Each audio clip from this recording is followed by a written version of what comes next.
তো ডায়োড সম্পর্কিত আমাদের প্রথম কোশ্চেন, প্রথম একটা সার্কিট, যে এখানে 8 ভোল্টের একটা ব্যাটারি দেওয়া আছে, সেই সাথে একটা সিলিকনের ডায়োড দেওয়া আছে এখানে, এবং এখানে একটা load resistance, I mean 2.2 kilo ohm রোধের একটা মানে একটা রেজিস্ট্যান্স লাগানো আছে।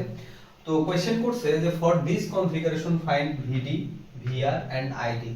ভিডিটা হচ্ছে আসলে ডায়োডের দুই প্রান্তের মানে বিভব পার্থক্য, এন্ড আইডি হচ্ছে আমার ডায়োডের মধ্যে কতটুকু কারেন্ট ফ্লো হবে, এন্ড তোমার আপনার হচ্ছে ভিআরটা হচ্ছে এই যে 2.2 কিলো ওহম রোধ, এই রোধের অ্যাক্রসে আমাদের কতটুকু ভোল্টেজ ডিফারেন্স হবে।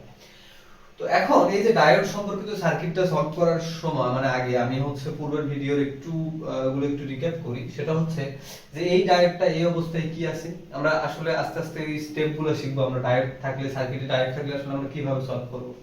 তো মজার বিষয় হচ্ছে সার্কিটে ডায়োড থাকলে সেই সার্কিটটা সলভ করা অনেক ইজি। আমাদের এইচএসসি বেসড যে কন্টেন্ট গুলো ছিল, যে কেভিএল কেসিএল, সেগুলো দিয়ে এগুলো সবগুলো সলভ হয়ে যাবে, বাট একটু আমাদের ট্রিক্স খাটাতে হবে।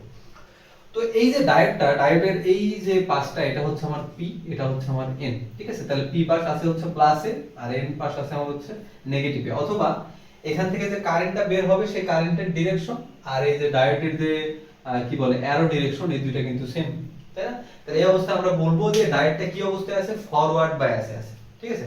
তাহলে এখন ডায়োডটা যদি ফরওয়ার্ড বায়াসে থাকে, তাহলে এই যে ডায়োডের মধ্যে কিন্তু একটা ভোল্টেজ ডিফারেন্স, মানে ভোল্টেজ একটা কি বলে ওই যে ডিপ্লেশনের লেয়ারের জন্য আমাদের একটা ভোল্টেজ ড্রপ খাবে। তো সিলিকনের জন্য সেই ভোল্টেজ ড্রপটা কত ছিল, সেই ভোল্টেজ ড্রপটা ছিল আমার হচ্ছে 0.7 ভোল্ট, আর জার্মেনিয়ামের জন্য আমার ছিল হচ্ছে 0.3 ভোল্ট। তাহলে সিলিকনের জন্য এই দুই পাশে কতটুকু ভোল্টেজ ডিফারেন্স হবে, 0.7 ভোল্ট। তাহলে ভিডি এর যে ভ্যালুটা, ভিডি এর ভ্যালু কিন্তু আমরা এখান থেকে অটোমেটিকলি পেয়ে গেলাম প্লাস 0.7 ভোল্ট। তাহলে এটা হচ্ছে আমার আরেকটা অ্যানসার হয়ে গেল, ঠিক আছে। আচ্ছা, এখানে যদি মানে প্লাস 0.7 ভোল্ট হয়, তো ডায়োডের যে হচ্ছে মেইন ইস্যুটা, আমরা যে গ্রাফটা দেখছিলাম, আমাদের ডায়োডের যে গ্রাফটা ছিল ফরওয়ার্ড বায়াসের ক্ষেত্রে, যে আমাদের হচ্ছে এতটুকু যাওয়ার পর, আই মিন 0.7 ভোল্ট যাওয়ার পর কোনো কারেন্ট পাচ্ছিলাম না, বাট আরেকটু গেলে আমরা হচ্ছে কারেন্ট পাওয়া শুরু করতেছিলাম। তার মানে 0.7 ভোল্টের পরে এই ডায়োডটা আর কোনো বাধা দেবে না, আমরা এরকম ধরে আসছিলাম। বাট আমরা যখন সার্কিটগুলো সলভ করব, তখন এই কথাটা একটু আমাদের ধরে নিতে হবে যে এই যে ডায়োডটা, এই ডায়োডটা সবসময় 0.7 ভোল্ট ড্রপ দেবে, ভোল্টেজ ড্রপ দেবে। তার মানে এই যে ডায়োডটা একটা আইডিয়াল ডায়োড, এবং সেই ডায়োডটা কি করবে, সবসময় 0.7 ভোল্ট ড্রপ দেবে। তাহলে এই যে সার্কিটটা, এই সার্কিটে আমি এখন ডায়োডের পরিবর্তে কিন্তু একটা ব্যাটারি স্থাপন করতে পারি, যেটার ভ্যালুটা হবে আমার হচ্ছে 0.7 ভোল্ট, ঠিক আছে। তাহলে এই যে আমার হচ্ছে, এটা হচ্ছে আমার ইকুইভ্যালেন্ট একটা সার্কিট, ওই সার্কিটের ইকুইভ্যালেন্ট সার্কিট। আমরা কি করলাম, ওই ডায়োডের পরিবর্তে একটা ব্যাটারি লাগিয়ে দিলাম, যেই ব্যাটারির দুই প্রান্তে কতটুকু ভোল্টেজ আছে, 0.7 ভোল্ট, ঠিক আছে। তাহলে এখন আমরা এই লুপের মধ্যে একটু কেভিএল অ্যাপ্লাই করি, ঠিক আছে। তাইলে আমাদের হচ্ছে যে কারেন্টটা বের হয়ে যাবে। এবং মজার বিষয় হচ্ছে এই যে ডায়োড আর এটা কিন্তু সিরিজে আছে, তাই না? তাহলে পুরো সার্কিটে কিন্তু একই পরিমাণে কারেন্ট যাবে। তাহলে এখানে আইডি আর আইআর দুইটাই কিন্তু সেম হবে, বুঝছো? তাহলে আমাদের একটা বের করলে হবে। তাহলে আমরা এখান থেকে শুরু করি একটু। তাহলে -8 ভোল্ট, তাহলে -8 volt plus 0.7 volt plus 0.7 volt, তারপরে পাশে কি আছে প্লাস আইআর, তাই না? তাহলে আইআর দিলাম এখানে, আর ওই রেজিস্ট্যান্সটা দিলাম 2.2 kilo ohm is equal to, আবার এখানে আসছে, হয়ে গেল 0, ঠিক আছে।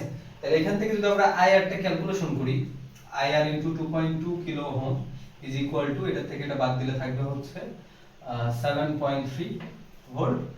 অতএব আইআরটা ক্যালকুলেশন করলে আসবে আমার হচ্ছে 7.3 volt divided by 2.2 kilo ohm, that is আমরা যদি ক্যালকুলেশন করি তাহলে রেজাল্টটা আসবে হচ্ছে মোটামুটি 3.32 মিলি অ্যাম্পিয়ার, ঠিক আছে। 3.32 মিলি অ্যাম্পিয়ার। এই যে এটা হলো আমার আইআর এর ভ্যালু। আর আমি একটু আগে বলে দিলাম দুইটা যেহেতু সিরিজে, তাহলে আইআর আর আইডি দুইটাই কিন্তু সেম। তাহলে ডায়োডের মধ্যে কতটুকু কারেন্ট যাবে, কারেন্ট যাবে হচ্ছে আমার 3.32 মিলি অ্যাম্পিয়ার, ঠিক আছে। আর একটা বলছে হচ্ছে এই যে ভিআরটা কত হবে। ভিআরটা তো খুবই বের করা ইজি। তো ভিআর ইজ ইকুয়াল টু এর মধ্যে কত কারেন্ট যাচ্ছে, আইআর, আর হচ্ছে ওর রেজিস্ট্যান্সটা কত। তাহলে কারেন্ট আমরা বের করলাম একটু আগে কত, 3.32 মিলি ভোল্ট, মানে milli ampere, sorry 32 milli ampere into এই যে আর এর ভ্যালু কত, আর এর ভ্যালু হচ্ছে আমার 2.2 কিলো ওহম। তাহলে দুইটা মাল্টিপ্লিকেশন করলে আমার যেটা আসবে সেটা ভোল্ট এককে আসবে, ঠিক আছে। তাহলে এই হচ্ছে আমার ডায়োড সম্পর্কিত প্রথম প্রবলেম। এখন আমরা যদি একটু নেক্সট প্রবলেমে একটু যাই, আমরা এই যে ডায়েট সম্পর্কিত আসলে অনেকগুলো প্রবলেম সলভ করব যাতে করে আমাদের কোনো প্রকার কোনো প্রবলেম না হয়, ঠিক আছে। আমাদের পরীক্ষায় কিন্তু এরকম সিম্পল কিছু সার্কিট আসে, বাট আমরা সেগুলো আসলে ধরতে পারি না, বিধায় হচ্ছে আমরা সেগুলো সলভ করতে পারি না, ঠিক আছে। ওকে, এবার একটা কোশ্চেন, আমরা কোশ্চেনটা একটু লিখে ফেলি। যে এই হচ্ছে আমার একটা ডায়োড, ওকে, এই হচ্ছে আমার একটা ডায়োড, এবং এই ডায়োডটা এর সাথে একটা রেজিস্ট্যান্স আছে 1.2 কিলো ওহম প্লাস মাইনাস, আর রেজিস্ট্যান্স আছে এখানে, এবং এই ডায়োডটা হচ্ছে আমার সিলিকনের ডায়োড, এন্ড এই ডায়োডের মধ্যেকার ভোল্টেজ হচ্ছে ভিডি ধরলাম, এখানে হচ্ছে আমার 0.5 ভোল্ট, এন্ড এটা হচ্ছে আমার গ্রাউন্ড করে দাও, ঠিক আছে। এই অবস্থায় আমাকে কোশ্চেন করছে এখানে ভিডিটা কত, মানে ডায়োডের অ্যাক্রসে ভোল্টেজটা কত, ভিআরটা কত, তার মানে রেজিস্ট্যান্সের অ্যাক্রসে ভোল্টেজ কত, এবং আইডিটা কত, মানে ডায়োডের অ্যাক্রসে আমার কারেন্ট কতটুকু যাবে, ঠিক আছে। খুবই মানে সুন্দর একটা কোশ্চেন। তো এখানে দেখা যাচ্ছে এটা কোনো লুপ নাই, ঠিক আছে। তাহলে লুপ যদি না থাকে আমরা কিন্তু কেভিএল অ্যাপ্লাই করতে পারবো না, বাট লুপ না থাকলেও আমরা কেভিএল অ্যাপ্লাই করতে পারবো, ঠিক আছে। যেমন ধরা যাক এরকম আমাদের একটা কয়েকটা পয়েন্ট আছে, এই একটা পয়েন্ট, এই পয়েন্টের ভোল্টেজ দেওয়া আছে 5 ভোল্ট, তো এখানে আছে একটা ব্যাটারি, যেকোনো একটা ভোল্টেজ সোর্স বা ভোল্টেজ ডিফারেন্স সোর্স, এখানে আরেকটা ব্যাটারি ভোল্টেজ, তো এটা দিলাম 2 ভোল্ট, এটা দিলাম 3 ভোল্ট, ঠিক আছে। আচ্ছা, এটা প্লাস প্রান্ত, এটা মাইনাস প্রান্ত, তো এটা আমি একটু উল্টাই দিই তাহলে বুঝতে সুবিধা হবে, এটা মাইনাস এটা প্লাস, এবং এখানে আরেকটা পয়েন্ট দেওয়া আছে, সেই পয়েন্টের ভোল্টেজ আমরা জানি না, বুঝছো, সেই পয়েন্টের ভোল্টেজ আমাকে বের করতে হবে। তো আমি যদি এই যে যে জিনিসটা আছে কনফিগারেশন, এগুলোকে বলা হয় পয়েন্ট ভোল্টেজ। তো এই পয়েন্ট ভোল্টেজের জন্য আমি যদি কেভিএল অ্যাপ্লাই করি সেটাও কিন্তু খুবই ইজি। কি রকম, এই যে প্লাস 5 ভোল্ট, এই যে প্লাস 5 ভোল্ট লিখলাম, তারপরে প্লাস 2 ভোল্ট, প্লাস এই যে minus 3 volt, plus V is equal to 0। তার মানে এই যে সবগুলোর আমরা হচ্ছে পোলারিটি সহ যদি ভোল্টেজ নেই সেটার যোগফল হবে 0 আর কি। এটা ভোল্ট না দেই ভি একটা আছে আমাদের, তাহলে এখান থেকে ক্যালকুলেশন করলে আমরা ভিটা কিন্তু পেয়ে যাবো, ঠিক আছে। তার মানে আমাদের এরকম যদি পয়েন্ট ভোল্টেজ থাকে, পয়েন্ট ভোল্টেজের ক্ষেত্রেও কিন্তু আমরা খুব সুন্দর মতো এই যে কেভিএল এর যে রুলটা সেটা আমরা অ্যাপ্লাই করতে পারবো। তো এখন মজার বিষয় হচ্ছে এই ডায়োডটা এখন কি অবস্থায় আছে দেখো, উপরে আছে প্লাস 0.5, নিচে আছে গ্রাউন্ড করা মানে 0, উপরে বেশি নিচে কম, একটা ফরওয়ার্ড ঝোঁক থাকবে, তার মানে ফরওয়ার্ড বায়াস আছে। ডায়োডটা এখন অন কন্ডিশনে আছে, ঠিক আছে। এটা আমরা কোশ্চেনে মেনশন করে দেব অ্যানসারের সময়, তো এই ডায়োডটা আমার এখন অন কন্ডিশনে আছে। ওকে, তাহলে এই ডায়োডটা যদি এখন অন কন্ডিশনে থাকে, তাহলে সিলিকন, যেহেতু সিলিকনের ডায়োড, একে চালু করতে হলে কতটুকু লাগবে, একে যদি আমি চালু করতে চাই, অর্থাৎ এই ডায়োড যদি আমি সার্কিটে ওপেন করতে চাই, তাহলে আমার 0.7 ভোল্ট কি লাগবে, 0.7 ভোল্ট বিভব পার্থক্য লাগবে। তাহলে এই যে সিলিকনের ডায়োড যদি আমি ওপেন করতে চাই বা সিলিকনের ডায়োড যদি আমি সক্রিয় করতে চাই, তাহলে আমার 0.7 ভোল্ট সিলিকনের ডায়োডকে দেওয়া লাগবে, বাড়তি যদি কিছু থাকে সেটা আমার সার্কিটে আসবে। বাট আমরা সার্কিটে সাপ্লাই দিছি কত, 0.5 ভোল্ট।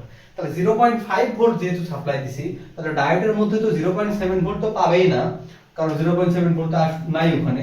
তাহলে সার্কিটে এই যে ডায়োডের মধ্যেই পুরো মানে ওই যে ভোল্টেজটা 0.5 ভোল্ট পুরোটাই কিন্তু ডায়োডের মধ্যে ড্রপ খাবে, এবং পুরোটা ডায়োডের মধ্যে ড্রপ খাওয়ার পরেও কিন্তু ডায়োড আমার অন হচ্ছে না, ঠিক আছে। ডায়োড কিন্তু ফরওয়ার্ড বায়াসে আছে, ঠিক আছে, বাট তাকে অন করতে হলে যে ডিপ্লেশন লেয়ার যেটা আছে, সেই ডিপ্লেশন লেয়ারকে সরাইতে হলে আমার 0.7 ভোল্ট দরকার, বাট আমার কাছে 0.7 ভোল্ট নাই, আমার কাছে আছে কত, প্লাস 0.5 ভোল্ট। তার মানে এই যে এ তো পুরোটাই নিয়ে নেবে, এর তো আরো শর্ট, তার মানে বাকি যে আর কোনো জায়গায় কিন্তু এই যে হচ্ছে যে এই যে এগুলোতে কোনো প্রকার কারেন্ট বা ভোল্টেজ কিছুই কিন্তু পাওয়া যাবে না, ঠিক আছে। তাহলে এই যে এই অবস্থায় এই এটার ইকুইভ্যালেন্ট সার্কিটটা এরকম হবে দেখতে। আমরা যদি এটাকে ব্যাটারির মাধ্যমে একটু দেখাই তাহলে একটু বুঝতে সুবিধা হবে। 1.2 কিলো ওহম ব্যাটারির মাধ্যমে না দেখা, এটা যেহেতু ওপেনই হয়নি, এটা একটা ওপেন সার্কিট হয়ে থাকবে, তাহলে ওপেন সার্কিট হবে, এবং এই দুই প্রান্তের মধ্যে আমার 0.5 ভোল্ট বিভব পার্থক্য ড্রপ খেয়ে যাবে, এবং এখানে যে আরটা আছে আর এর 1.2 কিলো ওহম, এবং এটার মধ্যে যে কারেন্টটা সেটা হবে 0। আবার ডায়োডের মধ্যে তো কোনো কারেন্ট কিন্তু প্রবাহিত হবে না, ঠিক আছে, স্টিল কিন্তু ভোল্টেজ ড্রপ হয়ে আছে, কারণ কিন্তু কারেন্ট প্রবাহিত হচ্ছে না। তাহলে ভোল্টেজ ড্রপ হয়ে আছে 0.5 ভোল্ট, আমাদের লাগতে হচ্ছে 0.7 ভোল্ট। তাহলে এই যে কারেন্ট 0, তারপর ডায়োডের কারেন্টটাও 0, তারপর এটা যেহেতু 0 মানে কারেন্টটা 0, তাহলে এই যে এটার অ্যাক্রসে যে ভোল্টেজটা সেটা হবে আমাদের হচ্ছে 0। তাহলে এই হচ্ছে আমাদের আরেকটা কোশ্চেন, ঠিক আছে। ওকে, আমরা একটু নেক্সট একটা আরেকটা টাইপের কোশ্চেনে যাই এবং তাহলে ওকে, তো আমাদের এই যে নেক্সট কোশ্চেন সেখানে কি বলছে দেখো, এই যে এখানে একটা 12 ভোল্ট একটা পয়েন্ট আছে বিভবের এবং সেখান থেকে একটা ডায়োড আছে সিলিকনের, একটা ডায়োড আছে রেড। তো সিলিকনের ক্ষেত্রে 0.7 ভোল্ট আর এটার ক্ষেত্রে 1.8 ভোল্ট ড্রপ খায়। আসলে আমাদের একটা শক দেওয়া আছে বইতে, এবং যাদের কাছে হচ্ছে বইটা নাই তারা সফট কপিতে এই শকটা দেওয়া আছে ফার্স্ট চ্যাপ্টারে, সেটা দেখে নিতে পারবা। তো এরপরে এখানে একটা পয়েন্ট দেওয়া আছে এবং এখানে একটা জাংশন আসছে যেখানে 60 ওহম একটা রেজিস্ট্যান্স আছে। তো কোশ্চেন করছে যে ভি নট মানে এই পয়েন্টের ভোল্টেজ কত, আইডি মানে ডায়োডের মধ্যে কতটুকু কারেন্ট প্রবাহিত হবে, আর আইআর এবং এই পথে কতটুকু কারেন্ট প্রবাহিত হবে। খেয়াল করো যে এখানে ডায়োডের মধ্যে যে পরিমাণ কারেন্ট প্রবাহিত হবে, কারেন্ট কিন্তু এই পাশে আর দেওয়ার জায়গা নেই, সুতরাং সবটুকু কারেন্ট এই 60 ওহমের মধ্যে আসবে। সুতরাং আমরা বলতে পারি আইডি আর আইআর সমান, যে কোনো একটা আমাদের হচ্ছে বের করলেই হবে। তো কথা এটা না, কথা হচ্ছে এই যে 12 ভোল্ট যখন এখান থেকে যাওয়া শুরু করবে, আমরা এইভাবে একটু সলভ করা শুরু করি যে আমাদের সিলিকন ডায়োডের মধ্যে 0.7 ভোল্ট ড্রপ খাবে আর এটার মধ্যে ড্রপ খাবে 1.8 ভোল্ট। ঠিক আছে, এটা কয়েকটা ওয়েতে সলভ করা যায়। তো 12 ভোল্ট এখানে একটু ড্রপ খাইলো, এখানে ড্রপ খাইলো, খাই এই পয়েন্টে কতটুকু যাবে, এই পয়েন্টের অ্যাক্রসে তখন আমাদের ভোল্টেজটা থাকবে হচ্ছে V0টা থাকবে হচ্ছে এই যে 12 থেকে আসলে এই যে 0.7 এবং এই যে 1.8 ভোল্ট, এই দুইটা বাদ যাবে। ঠিক আছে, তাহলে এখান থেকে আমরা কি পাবো, V0টা পেয়ে যাবো। এখন V0টা যদি পাই তাহলে কিন্তু IR টা বের করা খুবই ইজি, কারণ V0টা হচ্ছে যে 60 ওহমের অ্যাক্রসের ভোল্টেজটা, এটা যেহেতু গ্রাউন্ড করা, এটা হচ্ছে 0 ভোল্ট, তাই না? তাহলে 60 ওহমের অ্যাক্রসের ভোল্টেজ ডিফারেন্সটা আসলে হচ্ছে আমার V0। তাহলে এখান থেকে কি লেখা যাবে, IR V0 ডিভাইডেড বাই আমাদের 60 ওহম। ঠিক আছে, তাহলে এখান থেকে যেটা আসবে সেটা আমাদের অ্যাম্পিয়ার এককে আসবে, এটা হচ্ছে আমাদের কারেন্ট। তো এটা একটা ওয়ে আমাদের এই ম্যাথটা সলভ করার, এবং আরেকটা ওয়ে আছে আমরা সেটা একটু দেখি, কারণ পরীক্ষার হলে হয়তো আমাদের কোনটা কি মাথায় মনে থাকে না থাকে। এটা হচ্ছে আমার 60 ওহম। ঠিক আছে, তাহলে এই যে V0টা আমি যদি, এটা যেহেতু গ্রাউন্ড, তাহলে V0কে আমি যদি এভাবে দেওয়ার ট্রাই করি, ঠিক আছে, এটা হচ্ছে আমার V0 আর কি, এটা প্লাস এটা মাইনাস, তখনও কিন্তু কোনো সমস্যা নেই। আর 12 ভোল্ট এটাকে আমি গ্রাউন্ড দ্বারা একটু কি করে নিলাম, আস্তে করে গ্রাউন্ডের সাথে কানেক্ট দিলাম, এটা প্লাস এটা মাইনাস, তাহলে 12 ভোল্ট কিন্তু এখানে থাকা যে কথা এখন এখানে থাকা একই কথা। এখন দেখো এই যে পুরোটা একটা কি হয়ে গেছে, পুরোটা একটা হচ্ছে আমার কি বলে, এই পুরোটা এখন একটা লুপ হয়ে গেছে। এই লুপের মধ্যে যদি আমি এই যে কেভিএল কেসিএল চালাই দিই তাহলে কিন্তু আমাদের দেখো আমাদের এখানে কোশ্চেন করছে VD2 মানে ডায়োড নাম্বার 2 তে কতটুকু ভোল্টেজ ডিফারেন্স হবে এন্ড আইডি অর্থাৎ ডায়োডের মধ্যে কতগুলো কারেন্ট যাবে। তো এখানে একটা সমস্যা হয়ে গেল, আগের কনফিগারেশন আর এই কনফিগারেশন প্রায় সেম হতো যদি এই পাশের ডায়োডটা ওই দিকে হয়ে থাকতো, অর্থাৎ ফরওয়ার্ড বাইসে থাকতো। বাট এই পাশের ডায়োডটা এখন কি অবস্থা আছে, রিভার্স বায়াস। এখন রিভার্স বায়াসে আমরা জানি যদিও সিলিকন ঠিক আছে, বাট রিভার্স বায়াসে এই ডায়োডটা কিন্তু আসলে একটা ওপেন সার্কিটের মতো কাজ করবে। ঠিক আছে, এই ওপেন সার্কিটের মতো কাজ করবে।